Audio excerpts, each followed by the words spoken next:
Let's talk about the downfall of Ultra Super Janemba. I was looking around and I was thinking, how have I not done this video before? But let's talk about him. A unit that released in 2023 Dragon Ball Legends post 5th anniversary. A very menacing unit at that, high damage and a literal sniper. Super oppressive on the battlefield, not easy to get over, especially if you don't know what you're doing. Unfortunately, didn't get the best artwork. They sold his ink and final art so bad when it had so much potential, but nonetheless stamped himself on the PvP battlefield. But given he was so powerful, where is he now and how did he fall off? Let's get into this. So first, let's go into his kit, give you guys a refresher, but also feel free to skip this segment of the video as the whole video will be timestamped. So we have Ultra Super Janemba, who's an element blue unit, and he's also a melee type. Through his main ability, he will get his ultimate art, he gets HP key, and also applies the attribute upgrade minus 30% to enemy sustained damage cut effects while destroying all of the enemy cards. This allows him to do the most damage that he can do, given that you pop the ultimate within the next 10 time accounts. Since he's an ultra, I should mention, his ultra ability is regeneration, which in my opinion is not the best type to have him used in most situations. Going into his unique ability, for the first 60 time accounts on the battlefield, he's able to nullify enemies' reduced key effects for 60 time accounts, and he also gradually restores health each time account, which is pretty interesting. That cannot be cancelled, and it happens for the whole battle. When he enters the battlefield, he gets the typical key and a card, but he also has a bunch of buff effects applied, but he also has a bunch of attribute downgrades applied to the enemy. Plus 15% damage received, cost going up, and minus 30% to health restoration. If there's a defeated battle member on his team, he will charge his unit gauge by 100%, which is going to be very useful later on. He also will get a new card if he has 3 or fewer and go type neutral completely. When he uses a strike or blast, he will also get HP and key,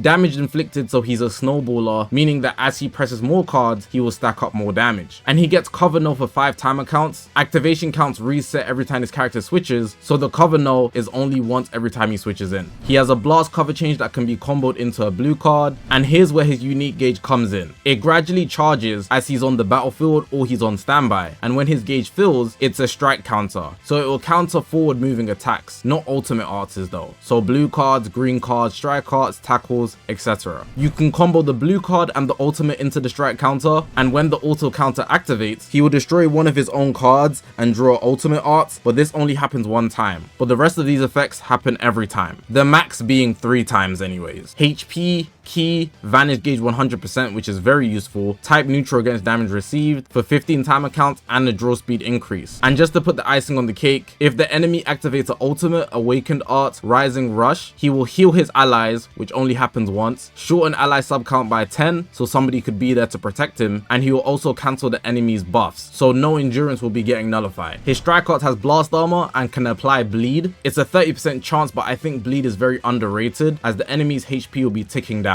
Blast starts 10% damage received, so building up damage overall since each one lasts for 15 time accounts. The green card allows him to draw a strike art, gets key, and build up his damage. Also reduces the enemy key, so it's like stealing key. The blue card here, special move damage of course, but that's only on activation. If you hit it, 100% chance for bleed, and he will seal special art cards, which are the green cards, and that can't be used for 10 time accounts. And then his ultimate nullifies endurance as you need it to do nowadays, and 100% chance for bleed if you hit it while reducing the enemy's key by 60. That's all for his kit. Now let's talk about him. So let's address the release for Ultra Super Janemba. Ultra Super Janemba released on the 18th of November 2023, after the 5th anniversary but before the 2023 festival. This was the big bait to release prior to the festival, so a lot of people wanted him, especially if we talk about the units that were dominating the game at that time. During that period, there was 2 units that had the game on lock. Legends Limited Gold Frieza, the 5th anniversary headliner, alongside Ultra Vegito Blue, the 5th anniversary Ultra. These 2 units were just so dominant that every unit between the 5th anniversary all the way through to the festival just wasn't enough to take them off their pedestal. So it was a continuous war between the 2, and contrary to a lot of people's beliefs, both sides could be argued as the #1 contender in PvP. So the game needed something to really change up the space, and Ultra Super Janemba was that. In this case, because Ultra Vegito Blue is a red unit, he had the worst end of the stick. Gold Frieza being blue and and purple made them a perfect unit to be paired with the new Ultra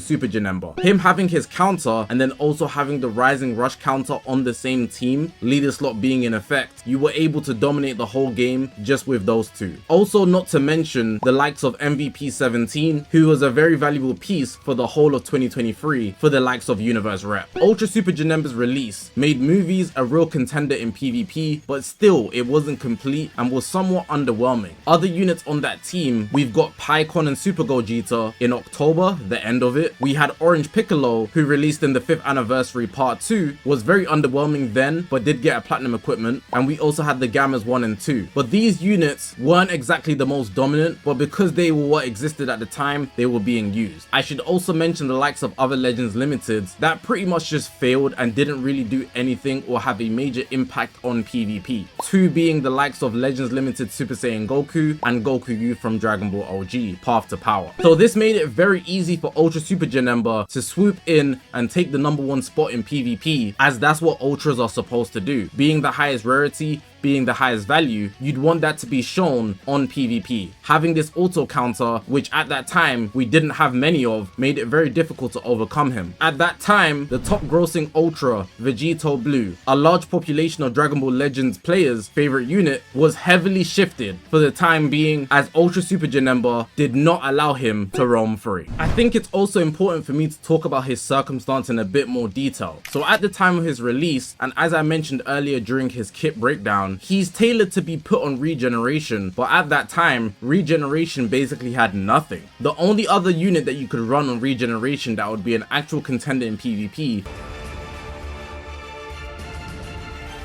was Orange Piccolo, and a two-man team is not going to take you very far, so you'd just be better off putting him on the leader slot and running him on any other tag. And what that means is the other tags you want to run him on don't even matter. So you'd say that movies would be his best team, but that isn't necessarily true, because if you want to take advantage of his ultra ability, he would have to be on the leader slot anyways. So as a result, it's just better off to run him on a more popular or better team for that time, which was a Universe Rep team with Goku and Frieza. But if you did want to run him on movies, there was obviously again Orange Piccolo, and there was also the release of Legends Limited PyCon. But two greens with a blue isn't exactly the best pair, which is why a lot of people went for the Go Frieza Universe Rep team. If you wanted to be greedy as well, I guess you could build some sort of future team with Ultra Vegito Blue, but the synergy wasn't the best, especially considering there were so many blues at this time trying to take out Ultra Vegito Blue, Janemba being one of them. But in regards to the movies units, those same units that were put on the same team as him were also due to be his downfall, which I'll explain later in this video. For this time, movies was quite underdeveloped, but it wouldn't be for long, as movies was due to get a buff during the festival 2023. So to re-emphasize his situation during his release, he was pretty much a solo unit put into the field with no exact partners, just him himself doing the job of taking out the 5th anniversary Ultra and doing it successfully as a powerful opponent. Now I guess it's time to talk about his downfall. It started very soon after, but it wasn't a sharp fall off as some people might make it seem. We head into the 2023 festival, and as with any celebration, the developers introduced power creep. What this implies is the units that released for the 2023 festival were just on a different level, which forced everybody in the game to use those units if they wanted the upper hand in PvP. Now that's not to say Ultra Super Janemba couldn't keep up, but with the way they released the two headliners, they had a plan in mind and they wanted these two units to control the game, which was very much the case. In that celebration, we get a movies unit and a Universe Rep unit. The Universe Rep unit being Evo Ken, a green reverse green unit, Super Saiyan Blue Kaioken Goku, and Super Saiyan Blue Evolution Vegeta tag unit. They excel in long combos and doing damage over a long period of time, and when I say long combos, I'm talking 99 level combos. This was obviously before the developers introduced large combo compensation, even though it doesn't even feel like they have. And on the other side, we got Red Beast Gohan. We'd already got a Beast Gohan in the game, but this unit is a transforming unit, and he excels in high damage. He can do long combos too, but his main gimmick is literally damage. If he hits you with a blue card, that will nuke you. Goes type neutral very easily, so he's very dangerous, and his potential to get his vanish back is super high. So it should go without saying, the best two teams in this meta were Universe Rep and Sagas from the movies. If not that, Hybrid Saiyans, but something you could run Beast Gohan on. We then move into part 2 of this festival, and we get the first ever Game Originals premium unit, Bardock and Goku, the Legends Limited. They are half blue, half green, and that would make our second green unit that we got in this celebration. There won't be any more, so don't worry. But of course, this is a big deal as Ultra Super Janemba would have to deal with them. Unlike part 1, we didn't get 2 units, so 1 unit is a lot easier to deal with, but what this unit did was move people into using Saiyans a lot more, especially because this unit, Goku and Bardock, had Indestructible, a new mechanic which can't be broken through until the combo completely drops. And then moving into part 3, we get Ultra UI, the first Ultra Instinct unit that can flip out of combos if you hit him with forward moving attacks, so blue cards, green cards, strike arts. The combo will literally stop if he has gauge and he will flip out of it. It's really annoying to deal with, and it propelled Saiyans into being the best team in the game. Now this was the roster and the layout for the 2023 festival, but Ultra Super Janemba having his counter should surely be alright, right? Well, here's where I talk about his downfall in more detail. Earlier I mentioned the movies units, Pycon and Piccolo. They're both green, but because they're on the same team, you would assume Super Janemba is fine. But in reality, that wasn't the case completely. It wasn't that Janemba's damage offensively was bad, and his defenses were also pretty good, but he was very susceptible to green stopping him in his tracks. You could say he's a bit of a one-trick pony, because his counter only gives him an ultimate 1 time, so that means the other 2 times he doesn't spawn the ultimate off rip. So if you want that counter to be useful, you'd have to have a blue card or have the ultimate from his main ability. Also, because he doesn't go type neutral offensively off of his counter, when he hits the ultimate, to stop his ultimate from doing major damage, all you'd have to use is one of those green movies units who also happen to both be revival units. So even if it does do major damage, you've pretty much stopped the biggest gimmick in his kit, deading him in his tracks. He can do good combos, he can do high damage, but if there's a green in front of him, all of that potential gets sucked out. And that's what a lot of people started doing to get around him. And that's pre-festival. If we go into the festival, when we get Evoken, a unit who was contender for top 1 in the game alongside Beast Gohan, and then we move into part 2 and get another green, it doesn't make it easy for Janemba to thrive. Also considering that Beast Gohan goes type neutral consistently, being able to nuke him. Janemba has no survivability, and he doesn't lock in with his ultimate or counter, which allows him to be countered offensively, but also defensively, he won't be dishing out the damage he needs to because he's color countered both ways. And then heading into part 3, we get Ultra UI, this unit who's flipping out of combos for melee oriented attacks. It's pretty much a setup for Janemba to not be useful, and thus we then see his usage go down significantly. Not that his damage had fell off, but the elements in the meta made it difficult for him to thrive, and if everybody's using an Ultra Instinct unit that can stop you at any given point, a heavily melee based unit like Janemba doesn't have space to operate in the meta, leading to his downfall very heavily. There wasn't an exact unit that did the job himself to get Janemba out of the way, but just very evidently, the circumstance didn't allow him to thrive. I should also mention that he's not especially a popular character. Being boosted by the Super Gogeta Fusion Reborn hype, it's very easy to get him out the way if you have other units more people are likely to summon on, which led to him fading out of the meta not even 3 months later. So just to reiterate the main 4 points for him falling off, he's a one-trick pony. If you have a green unit, it's easy to counter him. The Festival 2023 power creep, if the game just advances, it's easy for him to fall behind. The popularity gap, he's not exactly a popular character, and heading into a celebration, it makes it easy for people to not want to use him. And then him also just being heavily countered. Green units dropping, Indestructible making so that his damage doesn't take people out, the revival units on movies, and Ultra UI's dodge, making Saiyans so much more popular and useful than anything else Janemba could provide. Now the question the Ultra Super Janemba fans want to know, is there hope for him? And coming from a very big Ultra Super Janemba disliker, yes,